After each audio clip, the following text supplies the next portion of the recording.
Boys and girls chapter के इस last part में, आखिरी पार्ट में हम करने जा रहे हैं मैग्नेटिक प्रॉपर्टीज ऑफ सॉलिड्स।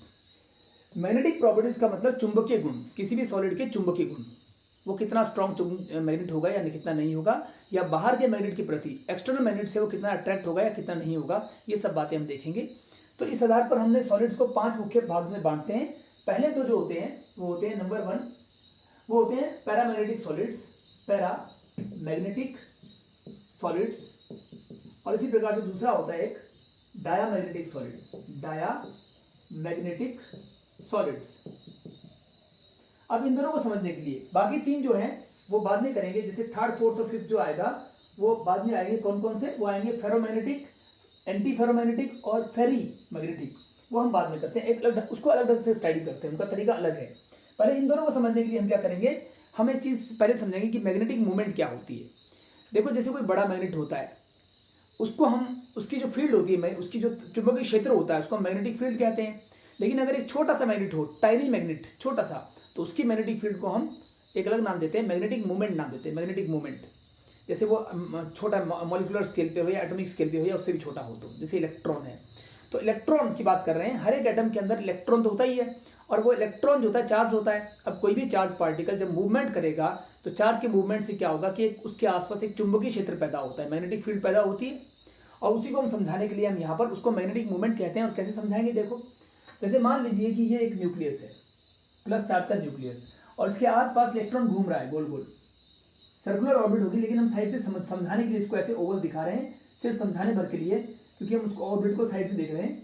और वो इलेक्ट्रॉन ये रहा, यहाँ पर वो इलेक्ट्रॉन है ये वाला, मैं बहुत बड़ा दिखा रहा हूँ, उतना बड़ा नहीं होगा, लेकिन समझने के लिए कि इलेक्ट्रॉन घूम रहा है।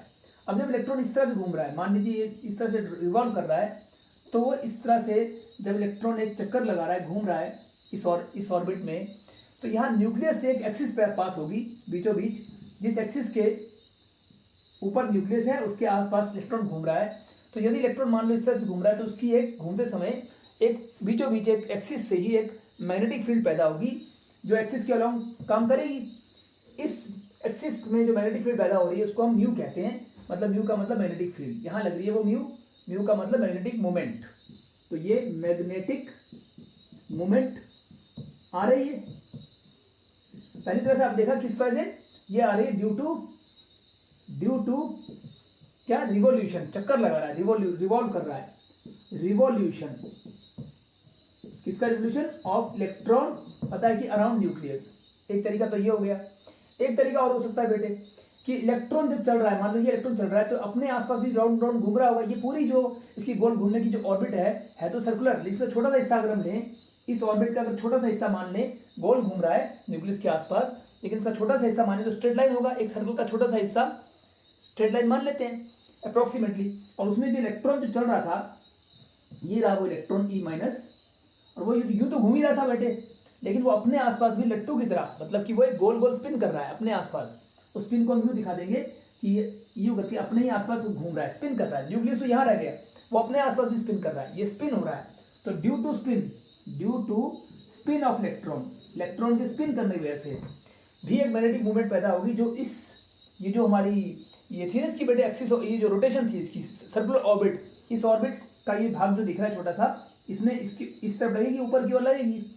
अब हमने देखा कि ये भी अपने मैग्नेटिक मूवमेंट है, जो कि उसकी स्पिन की वजह से आ रही है। तो हमने देखा कि मैग्नेटिक मूवमेंट जो म्यू होती है वो 2 वजह से आती है, due to revolution of electron around nucleus और due to spin of electron around itself. Magnetic movement 2 तरह से हमारी आ रही है, ये हुई, चाहे कैसी भी आए, है तो मैग्नेटिक मूवमेंट आ ही रही है। इस मैग्नेटिक मूवमेंट को चाहे ऐसे आए या ऐसे आए, इसका कुल मिला के जो असर आएगा उस मैग्नेटिक मूवमेंट म्यू को, मैग्नेटिक मूवमेंट जो आ रही है यानी म्यू, उसको हम, म्यू है, उसको हम ऐसे दिखाते हैं बेटे। अगर क्लॉकवाइज स्पिन से आएगी तो ऐसे, और उल्टी होगी एंटी क्लॉकवाइज तो नीचे की ओर। ये एरो हम बहुत बार यूज भी करते थे, आपको पता है, ऑर्बिट्स के अंदर इलेक्ट्रॉन की दिखाते थे हम इस तरह से। तो इस तरह से हाफ एरो दिखाया जाता है। अब आगे हम चलते हैं, तो ये है मैग्नेटिक मूवमेंट का सिंबल। मैग्नेटिक मूवमेंट सिंबल तो म्यू है, लेकिन इसको दिखाएंगे हम ऐसे हाफ हैंडेड एरो से। तो इसको मैं मिटा रहा हूँ और अब यहाँ शुरू करते हैं। चलो इसके साथ ही शुरू करते हैं कि अगर मान लीजिए कोई सॉलिड ऐसा है जिसके अंदर जो एटम्स हैं, एटम्स के अंदर इलेक्ट्रॉन्स हैं, और वो इलेक्ट्रॉन की जो स्पिन या जो भी रिवोल्यूशन है, इन दोनों के कारण जो मैग्नेटिक मूवमेंट आ रही है इलेक्ट्रॉन की, एक से अधिक इलेक्ट्रॉन हो सकते हैं, तो तो अगर उसमें सबकी मैग्नेटिक मूवमेंट ऐसे आए, एक इलेक्ट्रॉन की ये, दूसरे की ये, तीसरे की ये, सब एक ही एटम के अंदर हो रहा है, तो एक से अधिक, एक या दो या तीन, कुछ ऐसी चार, दो चार मैग्नेटिक मूवमेंट होंगी, more than one magnetic movement, one या मोर देन वन ऐसी। तो इस कारण से जो उसका हल्का सा एक चुंबकीय क्षेत्र उसके अंदर पैदा होगा और उस ऐसे सॉलिड को हम कहेंगे पैरामैग्नेटिक सॉलिड। लेकिन अगर सब के सब मैग्नेटिक मूवमेंट कैसी होंगी, एक इलेक्ट्रॉन की क्लॉकवाइज और दूसरे की एंटी क्लॉकवाइज, मतलब पेयर हो जाएंगी, दूसरे की भी ऐसा क्लॉकवाइज और एंटी क्लॉकवाइज। यदि सब की सब पेयर्ड हो, एक भी अनपेयर्ड ना हो, तो ऐसा सॉलिड कहलाएगा डायमैग्नेटिक सॉलिड। और ऐसा सॉलिड जो है अट्रैक्ट नहीं होगा, वो मैग्नेट का काम नहीं करेगा, क्योंकि आपस में कैंसिल हो रही है। तो अब इसको मिटा रहा हूँ बेटे, और इसके बाद में और बातें करते हैं हम, इसके बारे में और थोड़ी डिटेल की बात कर लेते हैं।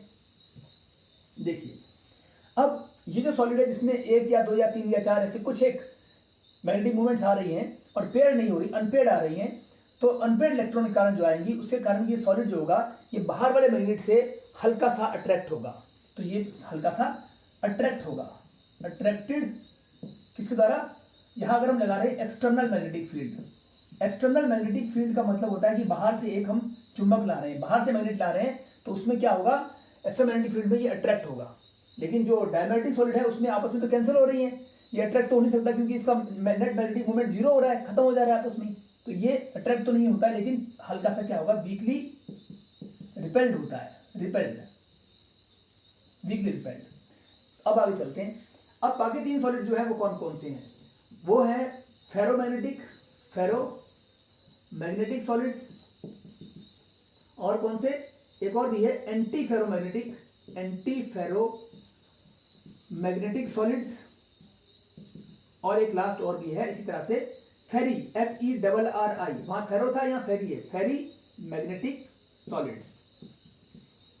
तो ये सब बेसिक से सिंपल सी बातें हैं, बस एक बार समझ लें। लेकिन इनको समझने के लिए, इन तीन को समझने के लिए हम मैग्नेटिक मूवमेंट्स नहीं देखेंगे। यहाँ तो हमने मैग्नेटिक मूवमेंट देखी थी, लेकिन यहाँ पे हम देखेंगे डोमेन्स। अब ये डोमेन्स क्या है, इनकी बात कर लेते हैं। तो आइए जरा डोमेन के बारे में यहाँ स्टडी करते हैं। उससे पहले मैं एक बात लिख दूं कि यहाँ पे सभी अनपेयर्ड हैं, लिख देना यहाँ पर कि यहाँ पे सभी अनपेयर्ड इलेक्ट्रॉन की वजह से मैग्नेटिक मूवमेंट्स हैं, और यहाँ बोलना पेयर्ड मैग्नेटिक मूवमेंट्स हैं, मतलब इलेक्ट्रॉन की पेयरिंग के कारण सभी मैग्नेटिक मूवमेंट आपस में पेयरिंग हो रही है और कैंसल आउट कर देंगी। ये बात यहाँ लिख सकते हैं। अब हम आगे बढ़ते हैं। फेरोमैग्नेटिक, एंटी फेरोमैग्नेटिक सॉलिड समझने के लिए हमें डोमेन समझना है बेटे। अब ये डोमेन क्या चीज़ है आगे देखते हैं। मान लीजिए एक सॉलिड है हमारे पास, ये रहा वो सॉलिड। इस सॉलिड में बहुत सारे मॉलिक्यूल्स होंगे या बहुत सारे एटम्स होंगे, उन एटम्स में बहुत सारे इलेक्ट्रॉन्स भी हो सकते हैं, हजारों करोड़ों इलेक्ट्रॉन होंगे। वो इलेक्ट्रॉन्स की जो मैग्नेटिक मूवमेंट्स भी होंगी, फिर तो वो हाफ से एरो मैग्नेटिक मूवमेंट्स, वो सब के सब आज़ाद हैं, हमारे गुलाम नहीं है, वो सब फ्री हैं। तो किसी की मैग्नेटिक मूवमेंट इस दिशा में है, किसी की नीचे की ओर, किसी की दाहिने, किसी की बाहिने, मतलब सब दिशाओं में रैंडम है। इसको रैंडम कहेंगे, कुछ की इस तरफ और कुछ की उस तरफ, कुछ की ऊपर तो कुछ की नीचे, और हर दिशा में, मतलब जो हर पॉसिबल डायरेक्शन में उसकी मैग्नेटिक मूवमेंट बिखरी पड़ी है। तो रैंडम है बेटे, यहाँ लिख देंगे रैंडम मैग्नेटिक, ये लिखा मैग्नेटिक मूवमेंट्स। जो मैग्नेटिक मूवमेंट्स हैं वो कैसी होती हैं, रैंडम होती हैं, in absence of external magnetic field, external magnetic field. इस बात का मतलब ये है बेटे कि बाहर से कोई मैग्नेट है नहीं, एक हॉर्सशू मैग्नेट होता है, हॉर्सशू मैग्नेट, और ये जो सॉलिड है इसको उसके बीच में रखा जाएगा तो कहेंगे प्रेजेंस ऑफ मैग्नेटिक फील्ड। लेकिन ये बाहर का चुंबक जो इसमें नॉर्थ और साउथ आ रहा है, इसको अगर मैं हटा दूं तो यहाँ पे कोई भी मैग्नेटिक फील्ड नहीं है, मतलब एक्सटर्नल मैग्नेटिक फील्ड एब्सेंट है, in the absence of external magnetic field. जब बाहर की मैग्नेटिक फील्ड नहीं होगी तो सभी मैग्नेटिक मूवमेंट जो होंगी वो रैंडम मैग्नेटिक मूवमेंट्स होंगी, यहाँ वहाँ बिखरी होंगी। अब हम आगे देखते हैं कि लेकिन अगर हम बाहर से एक चुंबक लगा दें मैग्नेटिक फील्ड, तो देखते हैं क्या हुआ है। कुछ समय के बाद यदि इसी सॉलिड को हम दोबारा देखें, ये वही सॉलिड है, और इसमें अगर हम अब की बार क्या कर रहे हैं, बाहर से एक मैग्नेट लगा दिया, वो मैग्नेट वही जो ऊपर से नॉर्थ है और नीचे से साउथ, तो उसको हम यूं दिखा देंगे, यहाँ पर है नॉर्थ, ये वो मैग्नेट है, बाहर इसका नॉर्थ है, और यहाँ पे उस मैग्नेट का साउथ है। ये बाहर से मैग्नेट लगाया, इसको बोलेंगे एक्सटर्नल मैग्नेटिक फील्ड। तो लिख रहा हूं in presence of external magnetic field. जब बाहर से चुंबक लगा देंगे, बाहर से मैग्नेट लगा देंगे, तो इस मैग्नेट की अपनी कुछ लाइंस होंगी, यूं, इनको बोलेंगे मैग्नेटिक लाइंस। होती है मैग्नेटिक फील्ड की लाइंस होती है बेटे।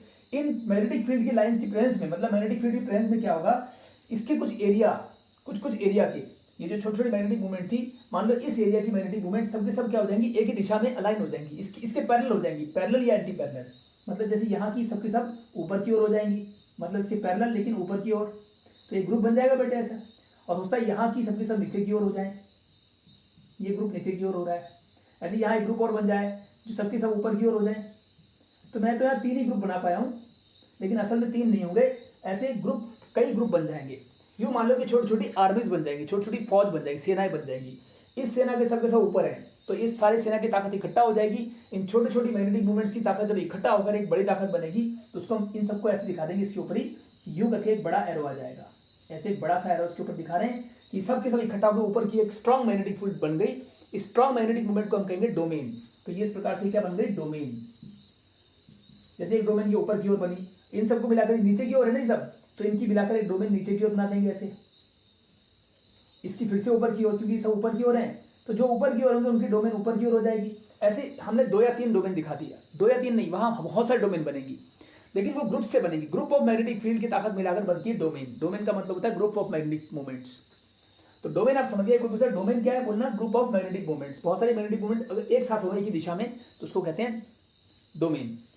अब डोमेन का हम यूज करेंगे इन तीनों को समझाने में। ये डोमेन के आप एरो देख लो, ये बड़े बड़े एरो हैं डोमेन के, और ये है छोटी छोटी मैग्नेटिक मूवमेंट का समूह है, ग्रुप है, और ये थोड़ी स्ट्रॉन्गर बन रही है, उसके मुकाबले काफी स्ट्रॉन्ग मैग्नेटिक मूवमेंट है। अब देखते हैं, तो ये समझने के बाद हम क्या करेंगे, यहां तो लिख देंगे कि सबके सब अलाइन हो रही है। अलाइन का मतलब एक दिशा में हो रही है। अब आप देखिए कि जो फेरोमैग्नेटिक सॉलिड है उसमें क्या होता है, ये मैग्नेटिक मूवमेंट नहीं होती छोटी छोटी, उसमें डोमेन्स होती हैं। जैसे ये डोमेन दिखा रहा हूँ, उसमें जैसे एक डोमेन है ऊपर की ओर, ठीक है ना, मान लो सबकी सब डोमेन एक ही दिशा में हो, दूसरी भी ऊपर बना दी, तीसरी भी ऊपर बनाते हैं, और चौथी भी ऊपर दिखाई, 2-4 दिखा दो ऊपर की ओर। इसमें सबकी सब मैग्नेटिक मूवमेंट एक ही दिशा में है। ऑल द डोमेन, ये सब डोमेन्स हैं, तो इसमें सभी डोमेन्स कैसी हैं, सेम डायरेक्शन में है। अगर सबकी सब डोमेन्स एक ही लिख दोगे आप यहाँ, all the domains are in single same direction, तो अगर सबकी सब डोमेन सेम डायरेक्शन में हो, तो उससे एक बड़ी स्ट्रॉन्ग मैग्नेटिक फील्ड जनरेट होगी, जिसके कारण ये फेरोमैग्नेटिक सब्सटेंस खुद भी कैसे होंगे, खुद परमानेंट मैग्नेट होंगे। तो ये होंगे पहली बात तो परमानेंटली मैग्नेटाइज्ड, यानी परमानेंट मैग्नेट होंगे। तो लिखेंगे परमानेंटली मैग्नेटाइज्ड, परमानेंटली मैग्नेटाइज्ड हो जाएंगे। और साथ ही साथ अगर बाहर की मैग्नेटिक फील्ड देखें तो उसकी प्रेजेंस में क्या हो जाएंगे, स्ट्रांगली अट्रैक्ट होंगे। तो हम लिख रहे हैं वेरी स्ट्रांगली अट्रैक्ट होंगे। किसके द्वारा, ऊपर लिखा है एक्सटर्नल मैग्नेटिक फील्ड द्वारा, बहुत स्ट्रांग अट्रैक्ट होंगे और खुद भी एक परमानेंट मैग्नेट होंगे।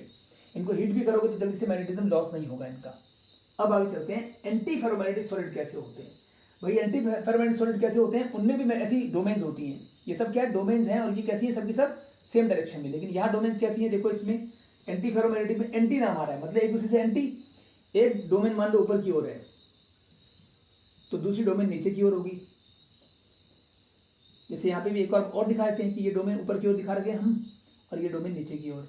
मतलब जितनी भी, यहाँ तो हमने 2-4 दिखाई, वैसे बहुत सारी होंगी, पर जितनी भी ऊपर हैं उतनी संख्या में नीचे, ऊपर और नीचे बराबर, equal and opposite, equal and opposite, opposite है लेकिन इक्वल है, जितनी ऊपर उतनी नीचे, इक्वल एंड ऑपोजिट डोमेन्स।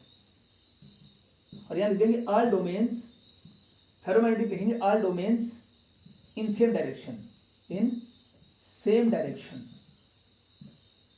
और नीचे वाले में लिखा है इसमें हमने इक्वल एंड ऑपोजिट डोमेन, जितनी ऊपर होगी उतनी नीचे होगी, सब कैंसिल हो जाएंगी बेटे।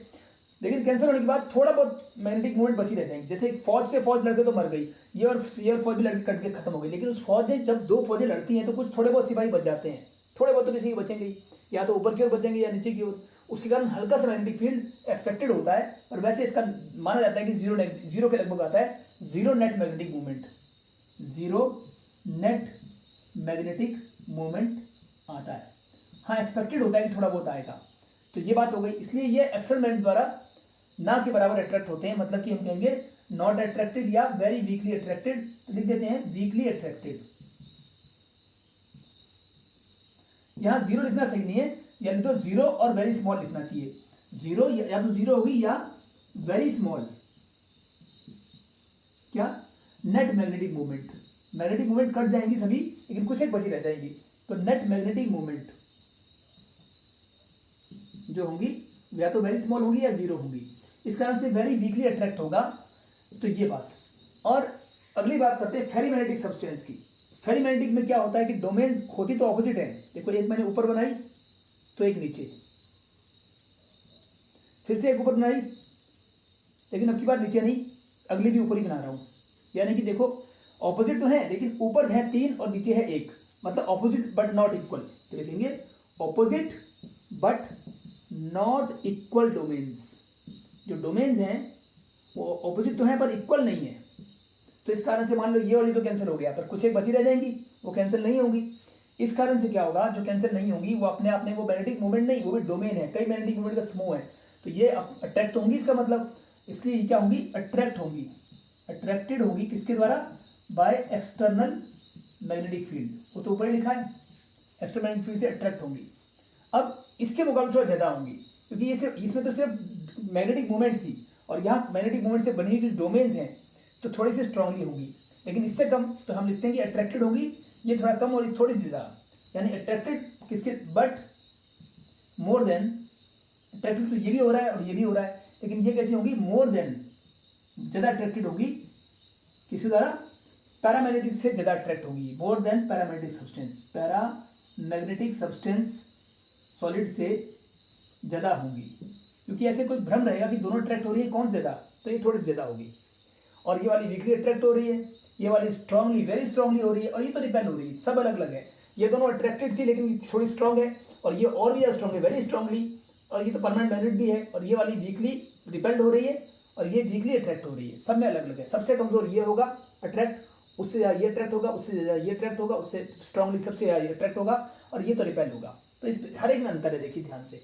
हम इसी तरह कहते हैं कि जो वीकली अट्रैक्ट हो रहा है उसमें बहुत कम, वेरी स्मॉल या जीरो के लगभग मैग्नेटिक मूवमेंट है, जो बहुत स्ट्रांग हो रहा है उसमें वेरी स्ट्रांग मैग्नेटिक मूवमेंट है, इसी हिसाब से कहते हैं कि जिसमें जैसा होगा, और इसमें जीरो नेट मैग्नेटिक मूवमेंट होगा, इसमें भी कोई मैग्नेटिक मूवमेंट कैंसिल हो रहा है, इसमें बहुत स्मॉल मैग्नेटिक मूवमेंट होगा, ऐसे हम लिख सकते हैं सब में।